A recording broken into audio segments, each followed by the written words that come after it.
मरियम भी कहते हैं। इस धर्म के संस्थापक प्रभु ईसा मसीह हैं। ईसा मसीह को पहले से चले आ रहे प्रॉफिट की परंपरा का एक प्रॉफिट माना जाता है। इब्रानी में उन्हें यीशु, यीशु या येशुआ भी कहते हैं, लेकिन अंग्रेजी उच्चारण में वो जेशुआ हो गए। यही जेशुआ बिगड़कर जीसस हो गया। आइए जानते हैं जीसस क्राइस्ट के जीवन की कहानी। ईसा मसीह के जन्म के संबंध में मतभेद है। इस संबंध में हमें 4 सिद्धांत मिलते हैं। पहला, ल्यूक एक्ट के अनुसार उनका परिवार नाजरत गांव में रहता था। उनके माता पिता नाजरत से जब बैथलहम पहुँचे तो वहाँ एक जगह पर उनका जन्म हुआ। कहते हैं जब यीशु का जन्म हुआ तब मरियम कुंवारी थी। मरियम जोसेफ नामक बढ़ई की धर्म पत्नी थी। जिस वक्त ईसा मसीह का जन्म हुआ उस वक्त परियां वहाँ पर आकर उन्हें मसीहा कहने लगी और ग्वालों का एक दल उनकी प्रार्थना करने पहुँच गया। ये भी कहा जाता है कि मरियम को यीशु के जन्म के पहले एक दिन स्वर्गदूत गाब्रिएल ने दर्शन दिया और कहा कि आप धन्य हैं स्त्रियों में, क्योंकि आप ईश्वर पुत्र की माता बनने के लिए चुनी गई हैं। ये सुनकर मदर मरियम चकित रह गई। कहते हैं इसके बाद सम्राट ऑगस्टस के आदेश से राज्य में जनगणना प्रारंभ हुई। जो सभी लोग यरूशलेम में अपना नाम दर्ज कराने जा रहे थे, यीशु के माता पिता भी नाजरत से वहां पहुंचे थे। लेकिन बीच में बैथलहम में ही माता मरियम ने एक बालक को जन्म दिया। एक दूसरा सिद्धांत कहता है कि मैथ्यू एक्ट है जिसके अनुसार ईसा का जन्म तो बैथलहम में हुआ था, लेकिन वहाँ के राजा हेरोड ने बैथलहम में 2 साल से कम उम्र के सभी बच्चों को मारने का आदेश दिया था। ये जानकर ईसा मसीह का परिवार वहाँ से मिस्र चला गया था। वहाँ से कुछ समय बाद वो नाजरत में बस गए थे। गॉस्पेल ऑफ मार्क और गॉस्पेल ऑफ जॉन ने इनके जन्म स्थान का जिक्र नहीं किया, लेकिन उनका संबंध नाजरत से बताया गया है। ईसाई धर्म पुस्तक के अनुसार माता मरियम गलीलिया प्रांत के नाजरत गांव की रहने वाली थी और उनकी सगाई दाऊद के राजवंशी यूसुफ नामक बढ़ई से हुई थी। कहते हैं कि विवाह के पहले ही वो परमेश्वर के प्रभाव से गर्भवती हो गई थी। परमेश्वर के संकेत के चलते यूसुफ ने उन्हें अपनी पत्नी स्वीकार कर लिया। विवाह के बाद यूसुफ गलीलिया प्रांत छोड़कर यहूदी प्रांत के बैथलहम नामक गांव में आकर रहने लगी और वहीं पर ईसा मसीह का जन्म हुआ। लेकिन वहाँ के राजा हेरोद के अत्याचार से बचने के लिए वो मिस्र जाकर रहने लगे थे और बाद में जब ईसा पूर्व हेरोद का निधन हो गया तो वो फिर से बैथलहम आ गए और वहाँ पर 6 ईसा पूर्व ईसा मसीह का जन्म हुआ और फिर से वहाँ से पुनः नाजरेत चले गए। जो भी हो, ये तो सिद्ध होता है कि ईसा मसीह के माता पिता नाजरत के रहने वाले थे और बैथलहम में ईसा का जन्म हुआ था।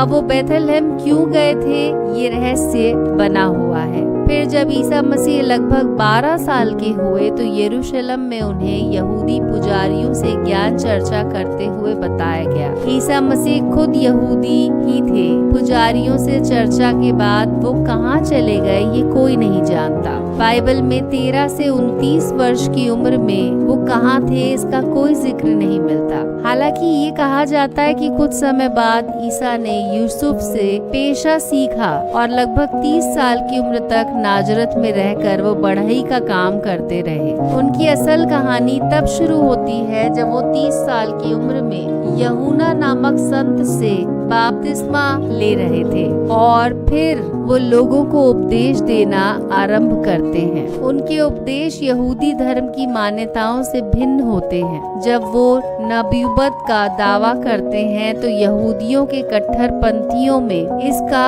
रोष फैल जाता है। हालांकि जनता के बीच वो लोकप्रिय हो जाते हैं। जनता ये मानने लगी थी कि यही है वो मसीहा जो हमें रोम साम्राज्य से मुक्ति दिलाएगा। उस वक्त यहूदी बहुल राज्य पर रोमन सम्राट तिबेरियस का शासन था, जिसने पिलातुस नामक एक गवर्नर नियुक्त कर रखा था जो राज्य की शासन व्यवस्था देखता था। यहूदी मानते थे कि हम राजनीतिक रूप से परतंत्र हैं और वो 4 शताब्दियों से इंतजार कर रहे थे ऐसे मसीहा का जो उन्हें उस गुलामी से मुक्त कराएगा। फिर जब सन 27 ईसा ईस्वी में यूहन बपतिस्ता ये संदेश लेकर बपतिस्मा देने लगे कि पछतावा करो, स्वर्ग का राज्य निकट है। तो यहूदियों में आशा की लहर दौड़ गई और वो उम्मीद करने लगे कि वो मसीह शीघ्र ही आने वाला है। ऐसे में ईसा मसीह का सरल भाषण में उपदेश देना, लोगों की सहायता करना, ये संदेश दे गया कि वो ही मसीहा है। वे लोगों के बीच लोकप्रिय हो गए। उनकी लोकप्रियता से कट्टरपंथी यहूदियों के साथ ही रोमनों में भी चिंता की लहर दौड़ गई। हालांकि ईसा मसीह कहते हैं कि मैं मूसा के नियम तथा नबियों की शिक्षा रद्द करने नहीं बल्कि पूरी करने आया हूँ। ईसा मसीह यहूदियों के पर्व मानने के लिए राजधानी यरूशलेम के मंदिर में गया है, किंतु वो यहूदी धर्म को अपूर्ण समझते थे। वो शास्त्रियों द्वारा प्रतिपादित जटिल कर्मकांड का विरोध करते थे और नैतिकता को धर्म का आधार मानकर उसी को अपेक्षाकृत अधिक महत्व देते थे। जनता उनकी शिक्षा और उनके द्वारा दिए गए चमत्कार से मुग्ध हो गई थी और उन्होंने उन्हें नबी मान लिया। तब ईसा ने ये प्रकट किया कि मैं मसीहा हूँ, ईश्वर का पुत्र, स्वर्ग का राज्य स्थापित करने स्वर्ग से उतरा हूँ। ईसा मसीह ने अपने संदेश के प्रचार के लिए 12 शिष्यों को चुनकर उन्हें विशेष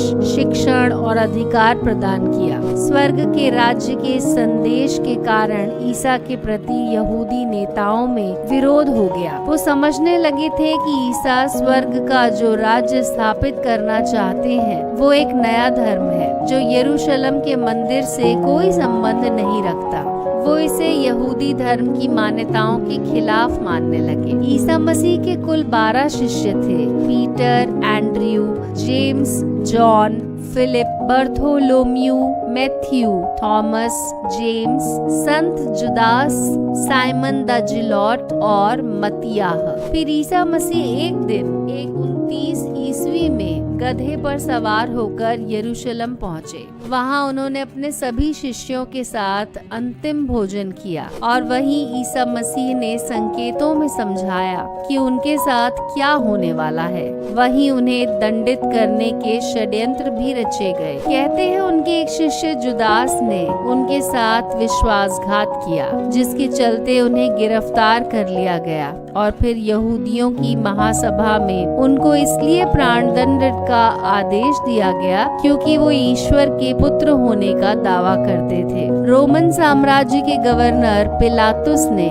दबाववश यहूदियों के इस आदेश को मान लिया और राज्य में किसी प्रकार का कोई विद्रोह न भड़के, इसके लिए उन्होंने ईसा को क्रूस पर लटकाने का आदेश दिया। ईसा मसीह को क्रूस पर लटकाने के लिए पहले उन्हें कांटों का ताज पहनाया गया, फिर उन्हें भारी भरकम क्रूस उठाने के लिए कहा गया। ईसा मसीह को उस क्रूस को उठाकर वहां तक चले जाने के लिए कहा गया जहां उन्हें क्रूस पर लटकाया गया। ईसा मसीह जिस जगह पर सूली पर चढ़ाए गए उस स्थान को गोलगोथा नाम से जाना जाता है। ये जगह इस्राएल की राजधानी यरूशलेम में ईसाई क्षेत्र में है। इसे ही हिल ऑफ द कैलवेरी कहा जाता है। इस स्थान पर चर्च ऑफ फ्लैजिलेशन है। होली स्कल्पचर से चर्च ऑफ फ्लैजिलेशन तक के मार्ग को दुख या पीड़ा का मार्ग माना जाता है। यात्रा के दौरान 9 ऐतिहासिक और पवित्र स्थल हैं। चर्च ऑफ फ्लैजिलेशन को वो स्थान माना जाता है जहां सार्वजनिक रूप से यीशु की निंदा हुई और उन्हें गोलगोथा की पहाड़ी पर क्रॉस पर चढ़ा दिया गया। प्रभु यीशु पर 3 आरोप लगे। सबसे पहला आरोप कि वो खुद को मसीहा और ईश्वर का पुत्र कहते थे। यहूदियों के धर्म गुरुओं को ये अच्छा नहीं लगा और उन्होंने इसकी शिकायत रोमन गवर्नर पिलातुस से की। पिलातुस को यीशु में कोई खोट नहीं नजर आई। तब भी रोमी टुकड़ी के सिपाहियों और उनके सूबेदारों द्वारा और यहूदियों के मंदिर के पहरेदारों ने यीशु को बंदी बना लिया। वे उसे लेकर अंत में पिलातुस के पास ले आए। यहूदियों के दबाव के चलते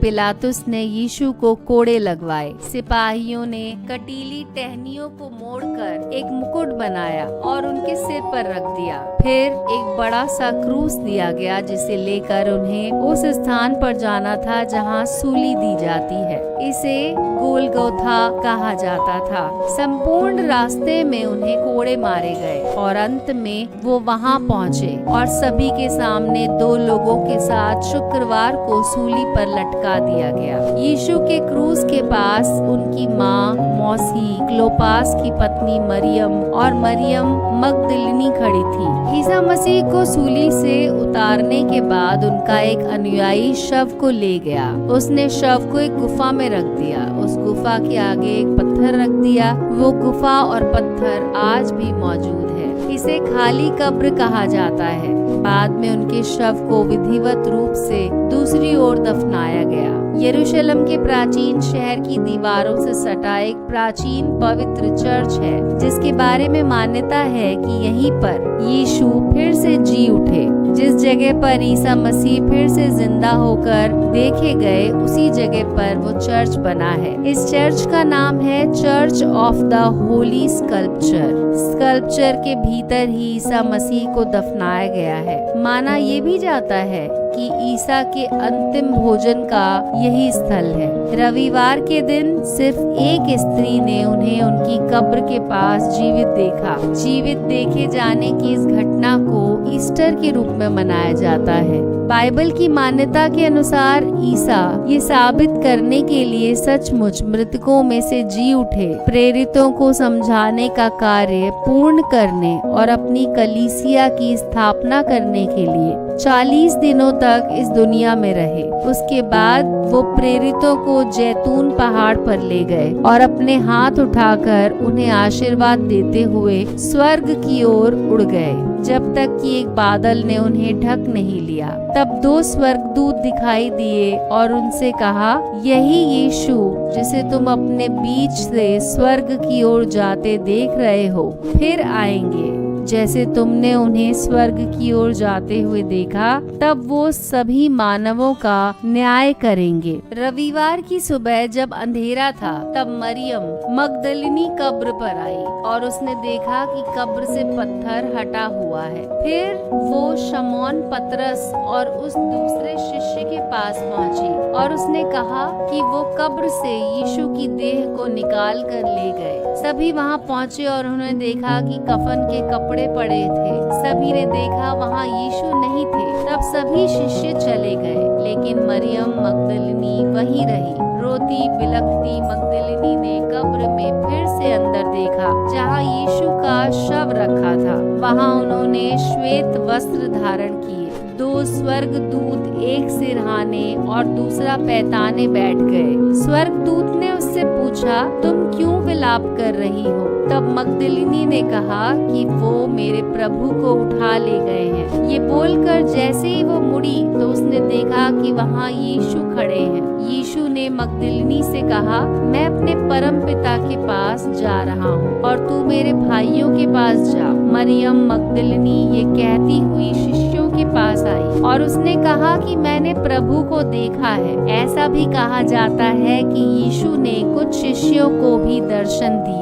एक थ्योरी ये भी कहती है कि ईसाया की बुक ओल्ड टेस्टामेंट के अनुसार कहते हैं कि यीशु जब गधे पर बैठकर आते हैं तो यरूशलेम में खजूर की डालियां उठाकर लोग उनका स्वागत करते हैं, जो ये मान रहे थे कि ये बनी इजराइल के तमाम दुश्मनों को हरा देगा। फिर यीशु जाते हैं टेम्पल माउंट के ऊपर और वो देखते हैं कि टेम्पल के आउटर कोर्टयार्ड में रोमन टैक्स कलेक्टर बैठे हैं, मनी चेंजर्स बैठे हैं और वहाँ पर हर तरह का कारोबार हो रहा है। ये देखकर यीशु को बहुत दुख होता है कि टेम्पल में इस तरह का कार्य हो रहा है और वो अपना कमरबंद निकाल कर उससे उन लोगों को मार मार कर वहाँ से निकाल देते हैं। बाद में जब रोमनों के गवर्नर को बात पता चलती है तो उसकी सजा के तौर पर यीशु को सूली पर चढ़ाने का ऐलान करते हैं। बाइबल में उनकी कहानी के कुछ ही हिस्से मिलते हैं। पहला उनके पैदा होने की कहानी, दूसरा जब वो 7 साल के थे